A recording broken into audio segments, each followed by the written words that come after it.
la leçon 12 de notre cours de thérapie pastorale des victimes de phénomènes occultes ou de l'occultisme porte sur les phénomènes occultes à la lumière de la Bible. Mais comme introduction, j'aimerais, comme pasteur qualifié, bien formé, vous devez, lorsque vous approchez le phénomène occulte, procéder par la définition de ce phénomène. 1. Les définir du point de vue matériel. C'est-à-dire, du point de vue matériel, c'est quelle est la nature matérielle de ce phénomène dont parle la victime en détresse. Quelle est la nature? Et nous verrons ça dans la Bible. Du point de vue formel, quelle est la classification, quelle classe occupe ce phénomène dans la spiritualité occulte? N'oubliez pas, tout est problème de spiritualité. Et les gens oublient ça. Et c'est pourquoi j'étais très frappé. La première fois que je suis venu au Canada faire des études de théologie, et j'étais dans des auditoires à la fois de l'université catholique pontificale de Saint-Paul et de notre université protestante à McGill. Quand j'étais à l'université Saint-Paul, la première chose qui m'a frappé, c'est les mots spiritualité. Et dans ces mots spiritualité, on mettait tout. L'hindouisme, le bouddhisme, tout ça c'était des spiritualités. Tant si bien qu'on ne pouvait pas opposer ou distinguer ces choses de la parole de Dieu, de la révélation de Dieu, parce que tout était Dieu finalement quand on parle de spiritualité. Mais Dieu qui est esprit n'est pas n'importe quel esprit. Voyez-vous, le Dieu de la Bible qui est esprit et vie n'est pas le Dieu de la kabbalistique, n'est pas le Dieu de l'hindouisme, n'est pas le Dieu du bouddhisme, le Dieu de l'univers, le Dieu créateur des cieux et de la terre. Voyez-vous donc, notre spiritualité vient du Saint-Esprit, de l'Esprit de Dieu. Ce qu'on appelle dans l'Apocalypse, c'est cet Esprit de Dieu, c'est-à-dire la plénitude de l'Esprit de Dieu, qui nous a été donné en Jésus-Christ par Jésus-Christ. Notre spiritualité vient du Créateur des cieux et de la terre. Notre spiritualité vient du Sauveur du monde. Vous voyez? Alors c'est très important pour nous de le savoir. Alors, il ne faut pas avoir une spiritualité fourre-tout. Alors, lorsque vous abordez le problème d'occultisme, il s'agit de problèmes spirituels, mais ce problème relève de quelle spiritualité? Alors, comme quand vous abordez le problème du baptême du Saint-Esprit, c'est un problème spirituel, mais de quelle spiritualité? Le problème du péché, c'est un problème spirituel, mais de quelle spiritualité? Le problème de la sainteté, de la justification par la foi. Alors, donc, nous devons distinguer les esprits, discerner les esprits pour savoir s'ils sont de Dieu. Et lorsque vous parlez de phénomènes occultes selon la Bible, à la lumière de la Bible, vous devez avoir déjà cette distinction à la fois entre les principes matériels et les principes formels. De donner des définitions matérielles ou des définitions formelles. Chaque fois que nous définissons toujours soit de manière matérielle, soit formelle. Qu'est-ce qu'une chaise? Vous définissez matériellement, vous définissez formellement. N'est-ce pas? Alors, et cela vous amène justement à une compréhension claire de concept. Que nous apprend la Bible au sujet des phénomènes occultes? C'est l'objet de notre leçon 12, de la leçon 12. Et nous commencerons par ce que nous dit l'Ancien Testament. Ce qui nous est dit dans l'Ancien Testament. Alors, déjà dans le jardin d'Éden, nous voyons cette guerre, si vous voulez, entre la parole de Dieu et la parole du serpent ancien rusé. Vous voyez déjà ça. Et quand vous arrivez dans Genèse 6, quand on parle des fils de Dieu qui sont descendus vers le Fils des hommes, et ils sont mélangés et qui ont produit des géants, qui sont ces fils de Dieu sinon des démons? Et alors on continue à pousser jusqu'au livre d'Exode. Là vous allez voir Moïse en train d'être défié par le prêtre de Pharaon. Qui sont ces prêtres? Qui étaient ces prêtres et qui servaient-ils? D'où leur venait cette puissance qui défiait la parole de Dieu que portaient Moïse et Aaron?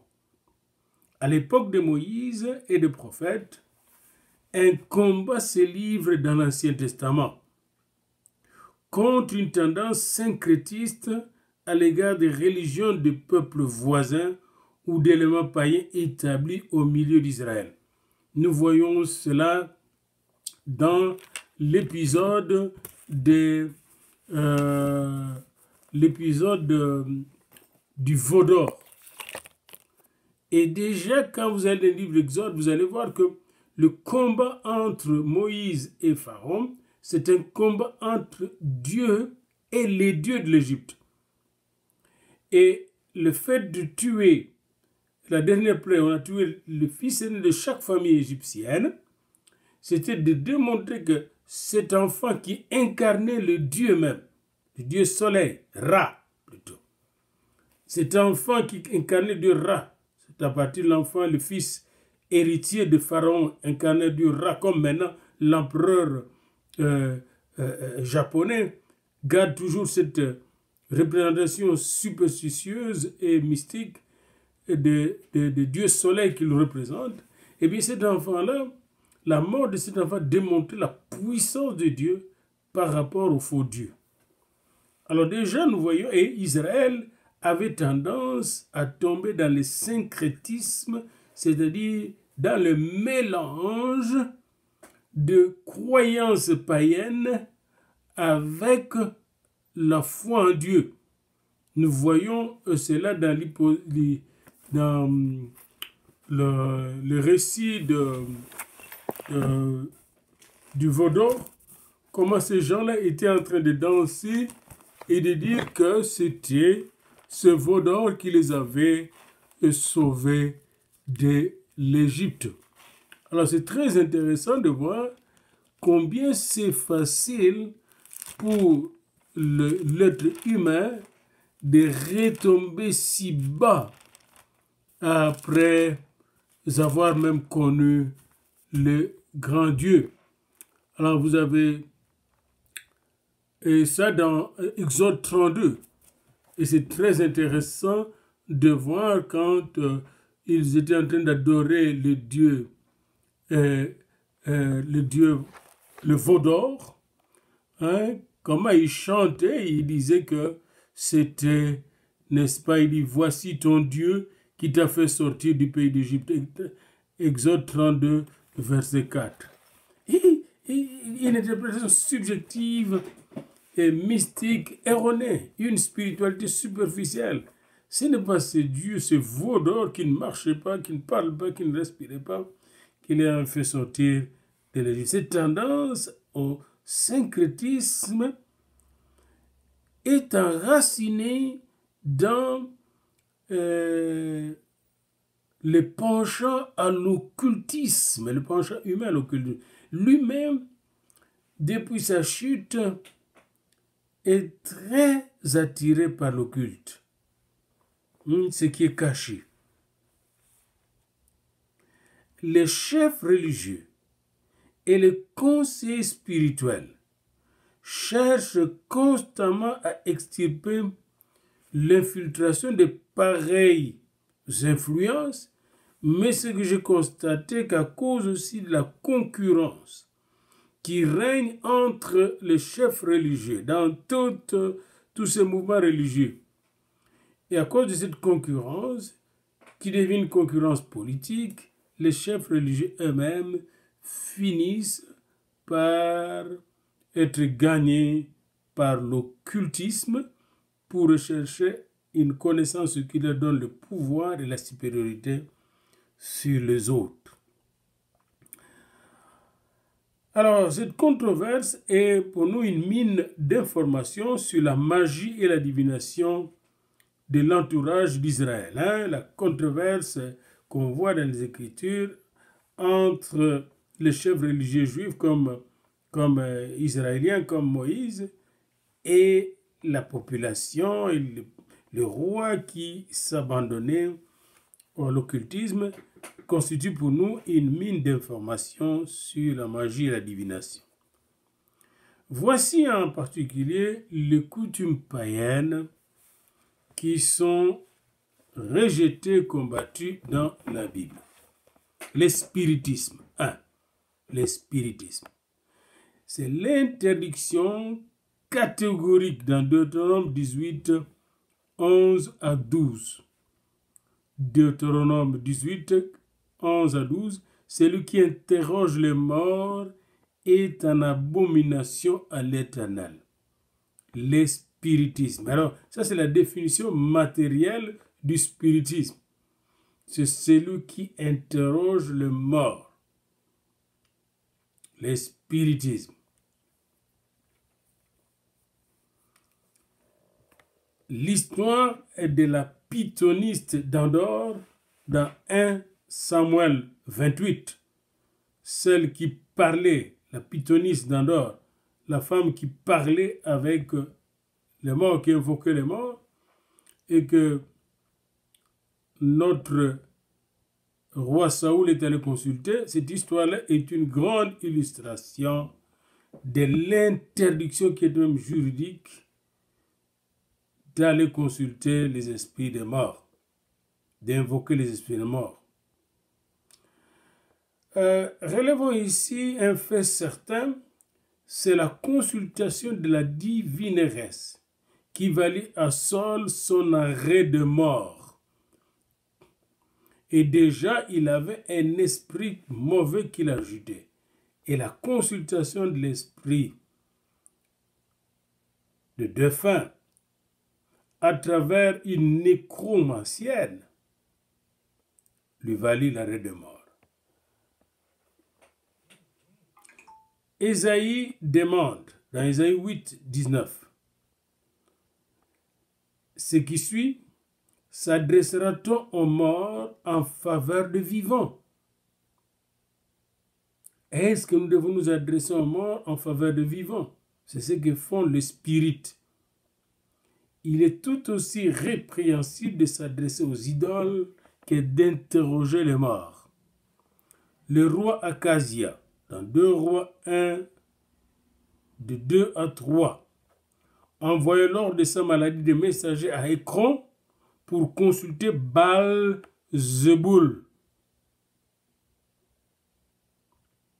Et par ses recours aux idoles, il a été condamné à mort comme Saul et Endor, parce qu'en parlant à Baal-Zeboul, en voulant parler à Baal-Zeboul, il voulait parler avec l'esprit de mort.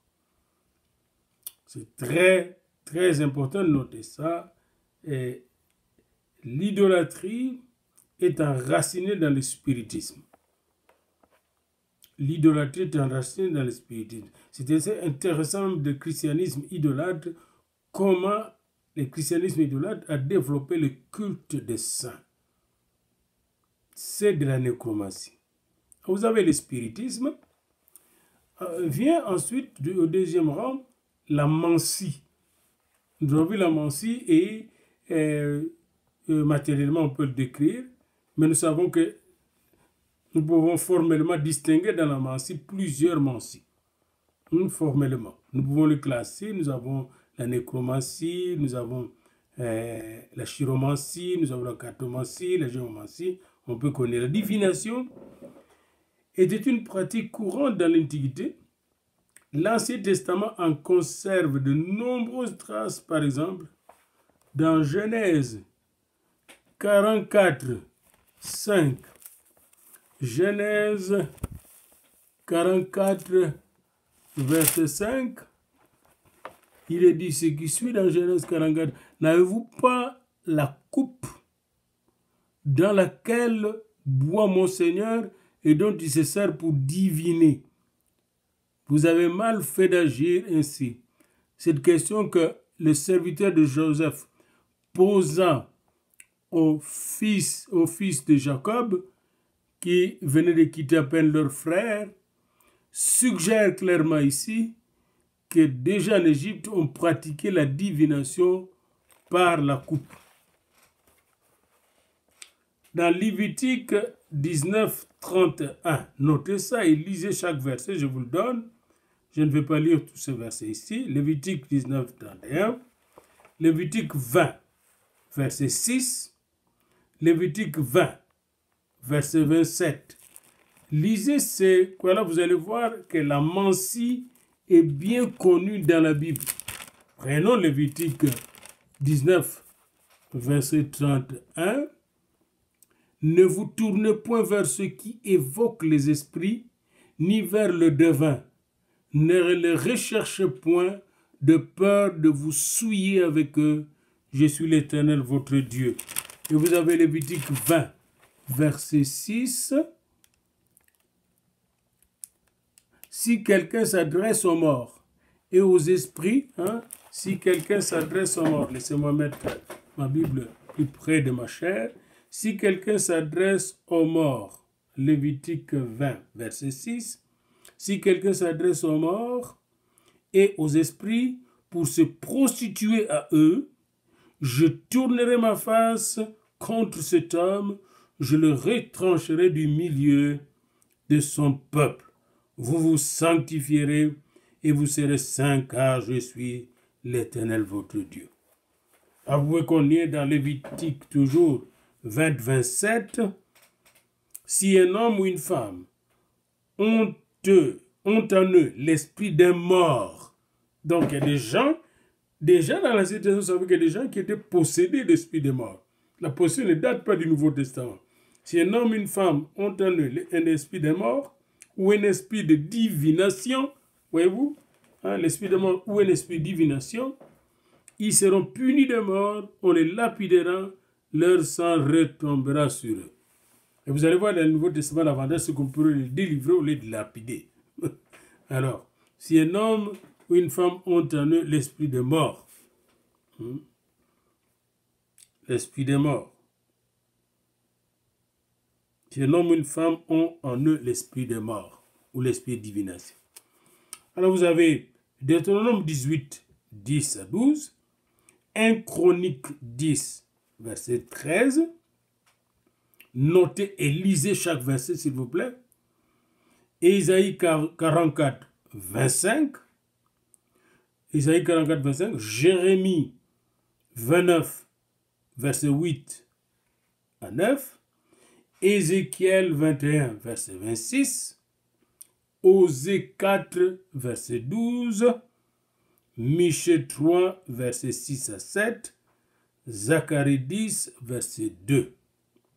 Tous ces textes documentaires présentent diverses formes de mensie, divination à l'aide de coupes, des bâtons, des flèches, par tirage au sort, par l'examen des entrailles, par l'interprétation des songes, des cris d'oiseaux, des jours néfastes et d'autres signes.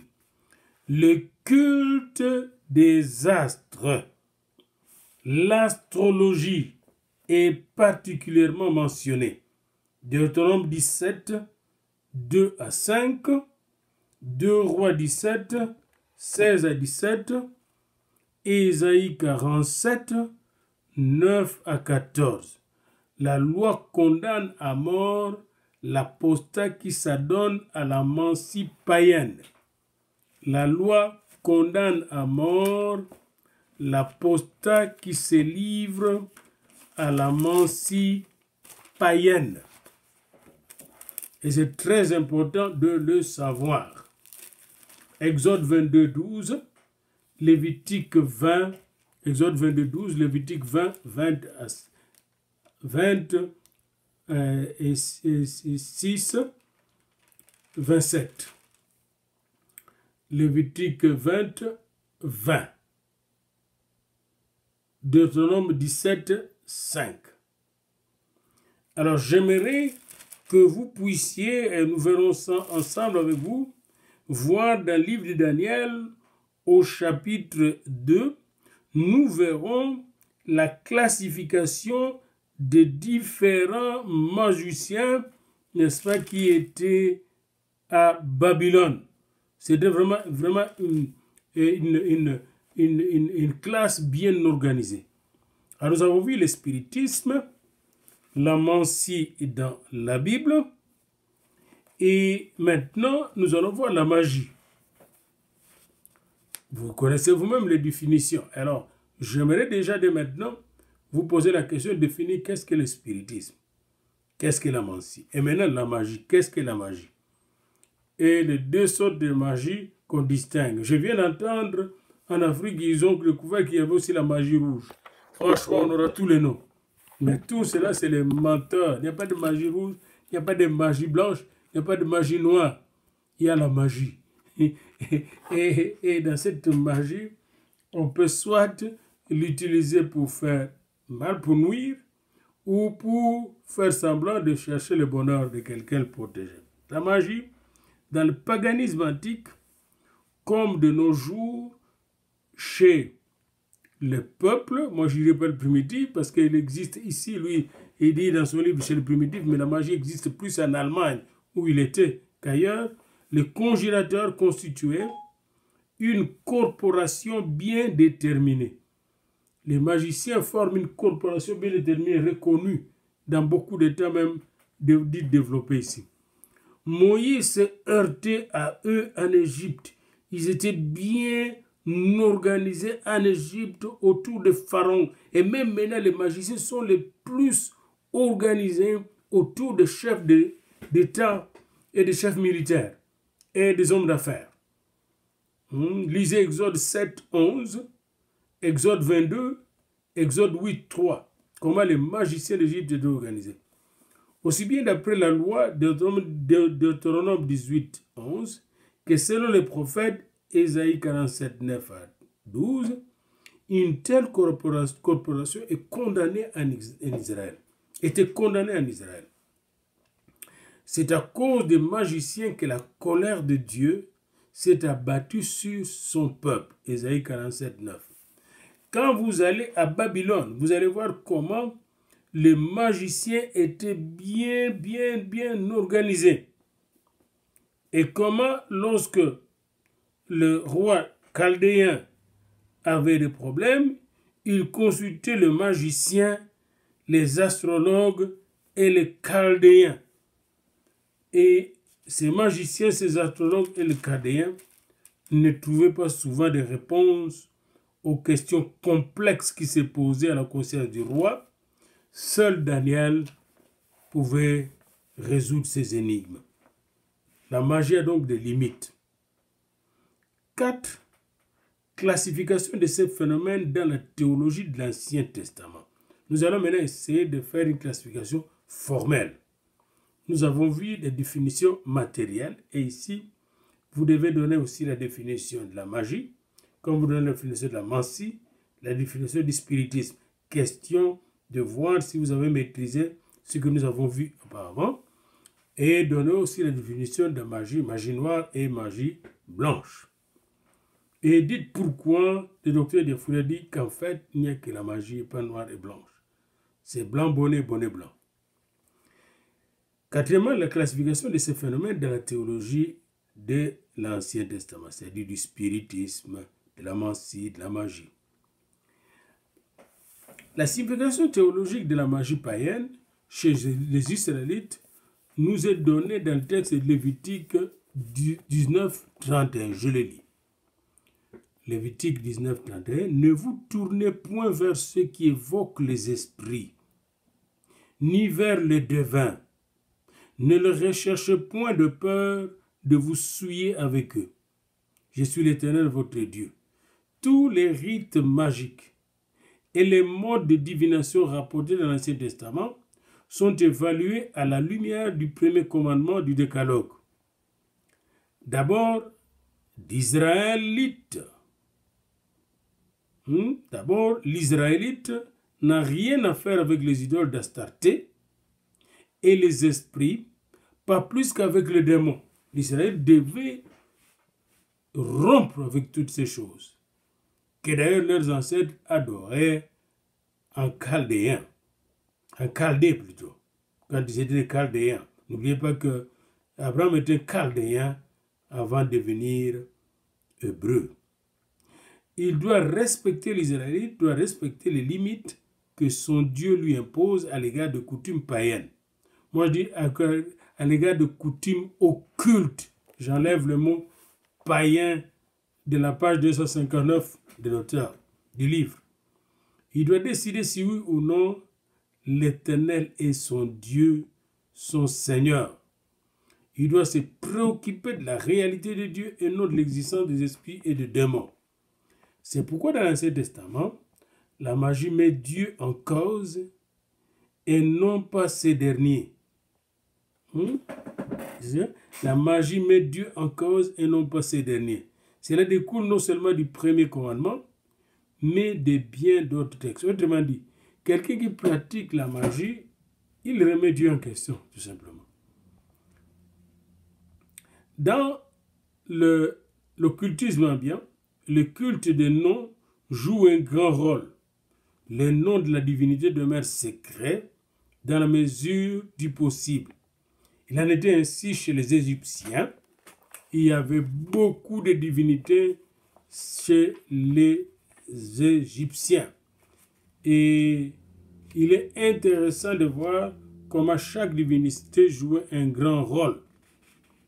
Très grand rôle. Vous pouvez lire un ouvrage de Walter H. Rhodes, Théologie des Anciens Testaments, première partie, page 97, vous trouverez les différentes divinités égyptiennes. Moi-même, j'ai fait une étude là-dessus, et je ne sais plus où se trouve ce papier-là, mais c'est intéressant de voir tous les dieux qu'on adorait en Égypte. On le retrouve un peu partout dans le monde. Chez les Indiens, chez les Africains, un peu partout. Peut-être l'auteur de Dieu inconnu à Athènes était-il en rapport avec ces faits de Dieu, n'est-ce pas, démoniaque.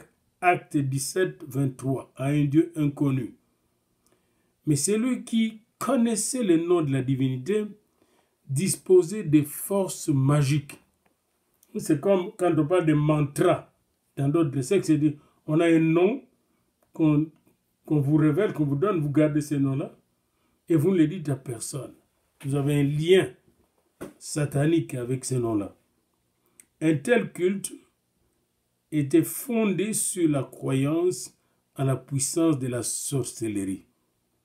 Dans l'Ancien Testament, on recherchera en vain des exemples d'un usage magique du nom de Dieu. Dieu n'est pas utilisé magiquement. La foi en Yahvé prend ses distances de ces conceptions occultes.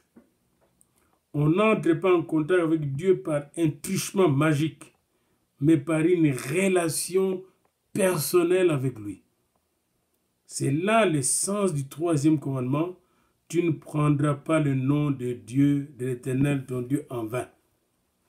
Comme maintenant, on va dire, au nom de Jésus, au nom de Jésus, au nom de Jésus. Ça devient magique. Hein? Nous ne voyons pas Paul ou Pierre chasser les démons comme ça. C'était une fois, au nom de Jésus, c'était fini. Le contexte de ce troisième commandement indique aussi clairement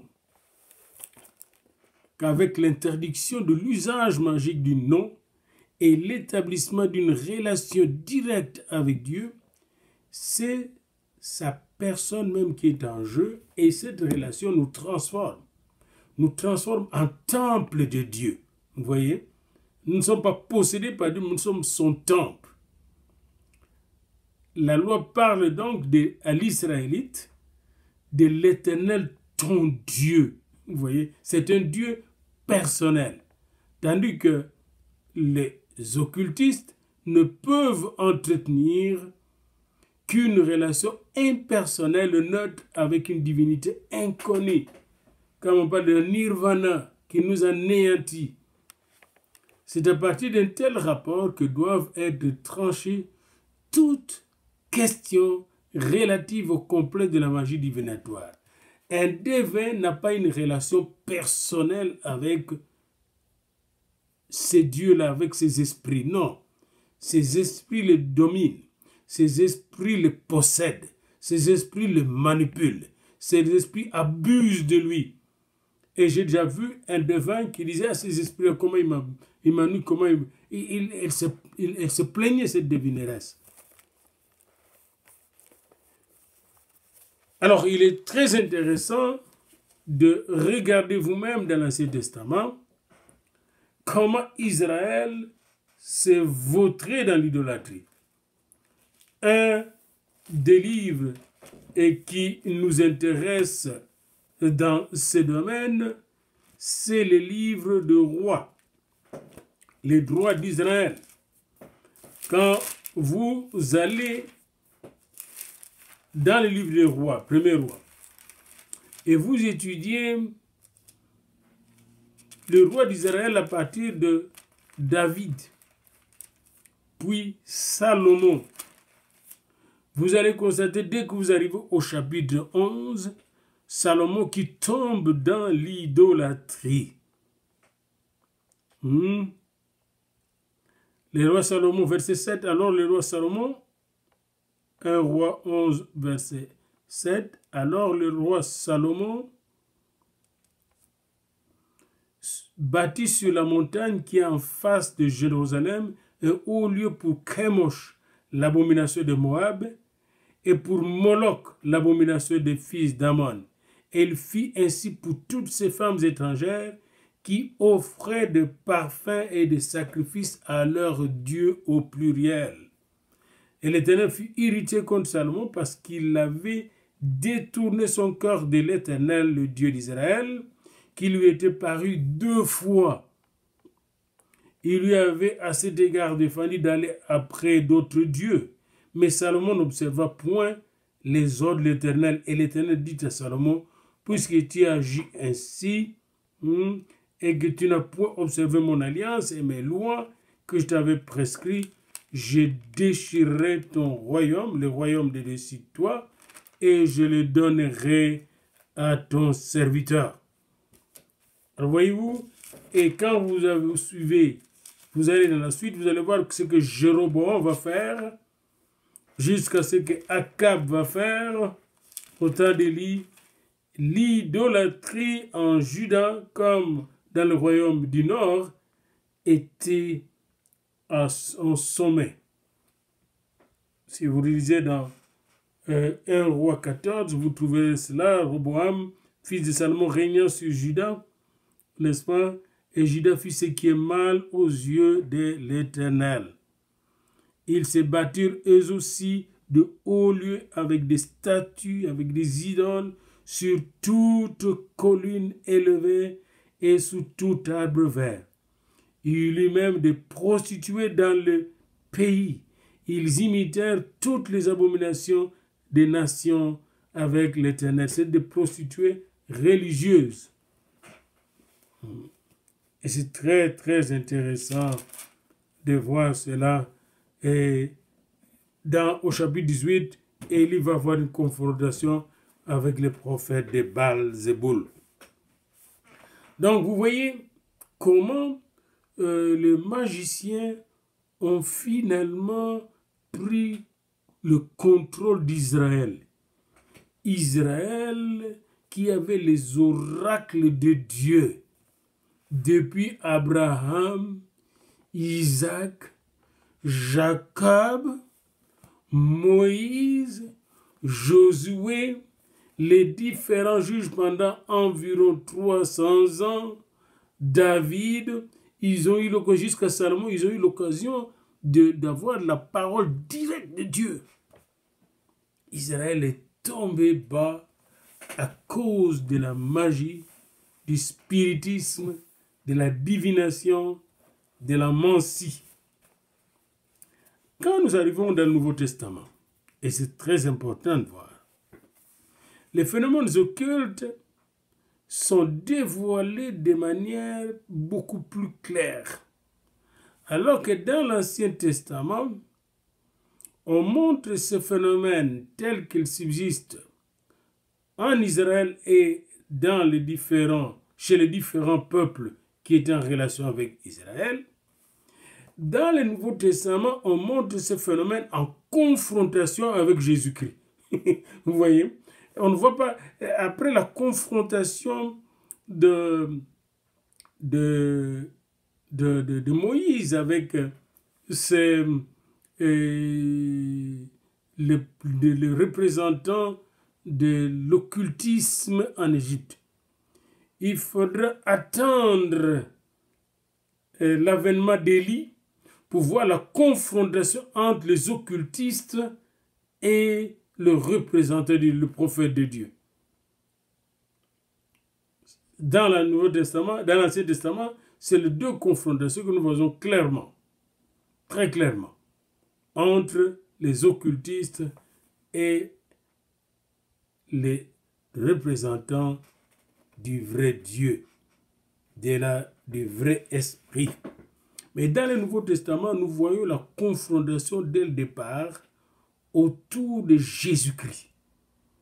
Dès le départ, toute la vie de Jésus était une confrontation contre l'occultisme. Les phénomènes occultes donc est inséré dans le texte vétérotestamentaire et ces phénomènes ne sont compréhensibles qu'à la lumière rédemptrice de Jésus-Christ. Premièrement, la mission de Jésus et l'opposition qu'elle suscite.